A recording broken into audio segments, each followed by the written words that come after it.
Hi everyone, this is Rob Roy and welcome to the Elliott Options U.S. market update. Well, last week we talked about the fact that all eyes were on the Fed. Federal Reserve was going to have a meeting on Wednesday of last week and determine if there was going to be a change to monetary policy, which they came out and didn't change. You know, I was on record of saying I didn't think they would change at the June meeting, even though there was a little bit of speculation, not a whole lot, but some speculation that they might.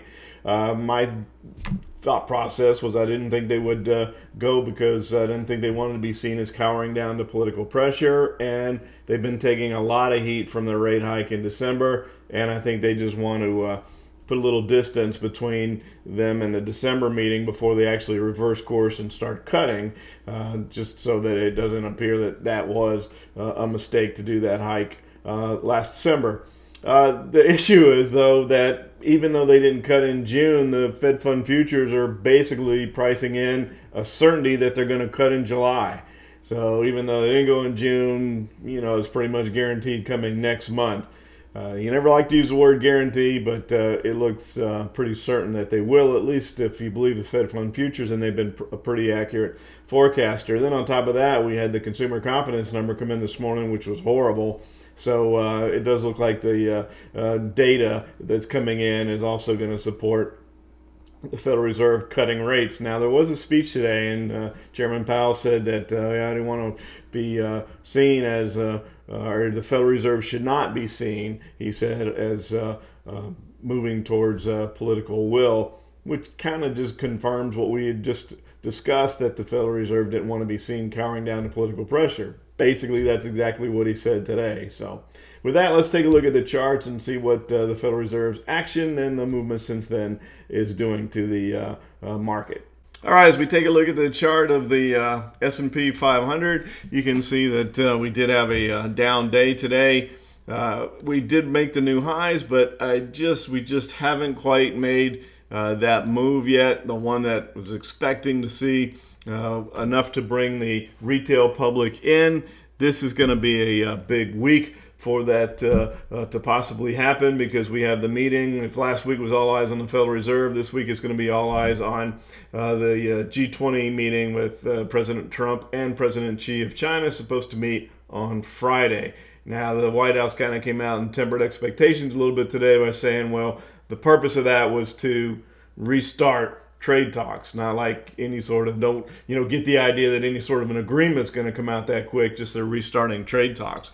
This brings to mind a speech that Ben Crenshaw made back in the 1999 Ryder Cup, and if you haven't seen it, here it is. I'm going to leave y'all on one thought, and I'm going to leave. I'm a big believer in fate. I have a good feeling about this. That's all I'm going to tell you. So my point of that is that I just got a feeling. I got a feeling that President Trump has initiated his re-election campaign. I think they're starting to feel the heat that they need to get something very positive done, and I believe that they will come out with positive news, both allowing the U.S. and China to save face, but both saying that they want to work together, blah, blah, blah, to be all happy, fun-loving, and we should have some sort of a step towards an agreement. And if we do that, that'll be enough to break above that wave 3 high and propel us to that potential wave 5. We look at the moving averages. You can see that we closed right on the 10-day moving average. So we'll see if that scenario plays out. A little fun there with the Ben Crenshaw thing. Just got a feeling that something is up the president's sleeve as far as getting that done. If you take a look again, just taking other wave off for a second, so you can see that we are now at the third time coming up to this, and double top basically since April, and we've been turned back each time. A lot of people are going to start thinking that that's it, that we're headed to the downside, and maybe we will. Maybe we'll just correct down and we won't get the good news out of the G20 meeting. And I will say, I do want to qualify the fact that if we don't get some decent news out of that meeting, I think it'll be a pretty rough time for the market. I'm not really going out on a limb there. I think everybody probably feels the same way. But there's a lot of pessimism growing. There's a lot of money on the sidelines. There's a lot of factors that could allow the market, with any sort of decent news, to pop up there, make those highs, bring the retail money in, and then give the smart money people a chance to get out. So looks like that could play out, but we'll obviously watch and see how things go. Looking at the VIX, quite interesting. We have this triangle here with the VIX, and it is trying to sneak out. It looked like maybe we were going to break to the downside here on the 20th of June, and now today it looks like maybe it's trying to sneak to the upside. Triangles work no matter what the security is, even on the VIX.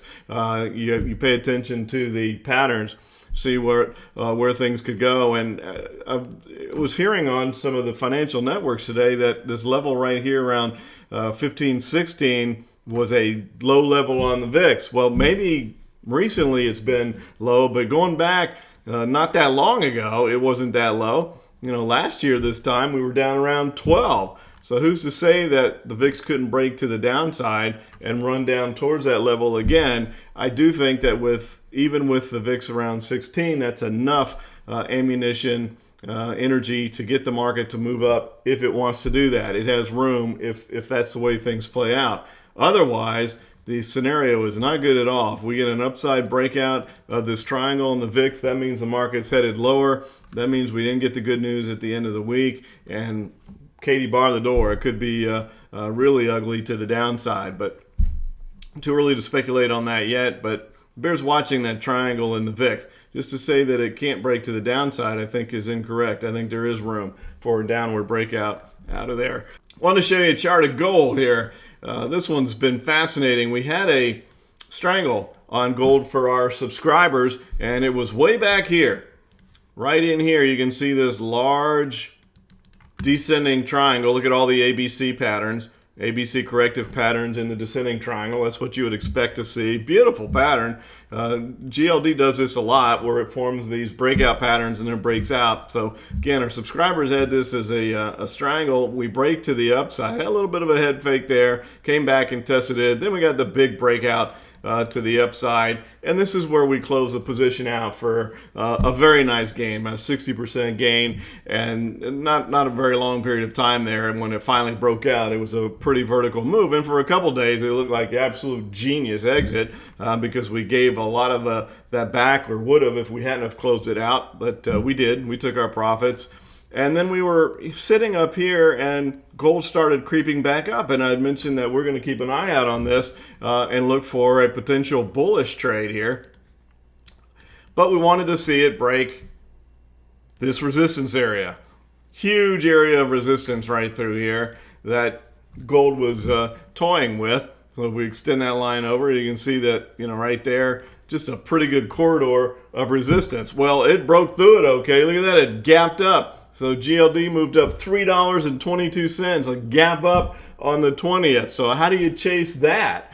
Well, I guess you should have, because it continued to go vertical. But I'm being facetious and joking around. You don't want to trace vertical things, because what goes straight up quite often comes straight back down. So with that in mind, there's a good chance that we could retrace at least a lot of this, if not all of this last piece of the vertical move. And then you also have to worry about this huge gap here. Are we going to come all the way down and fill that? Well, we will at some point, but when? We talk about gaps get filled, but you don't always necessarily know exactly when they're going to get filled. So we'll see how that plays out as well, as far as when the whole gold thing corrects itself. But looking at the moving averages, you can see that we are way overbought, way away from the 10-day moving average. And the reason that gold has, if you're curious as to, well, what caused that? Well, gold has been consolidating for a while, as you saw, but the main thing is the Federal Reserve. When they said that they were going to embark on an easing policy, that gives gold room to run to the upside. It's been waiting on something like this for quite a while. Obviously, the Federal Reserve moving into a rate hike cycle wasn't necessarily going to be a good positive momentum builder for gold, but embarking on a rate cutting cycle is, and we do expect gold to continue to move higher. We're just looking for an appropriate entry point, and chasing a vertical move like that is not it. And then especially with this gap down here, as I mentioned. So that catches you up to date for this week. Going to be a fascinating week at the end of the week. All eyes again on the G20 meeting. So let's hope that something positive comes out of that. Have a wonderful week.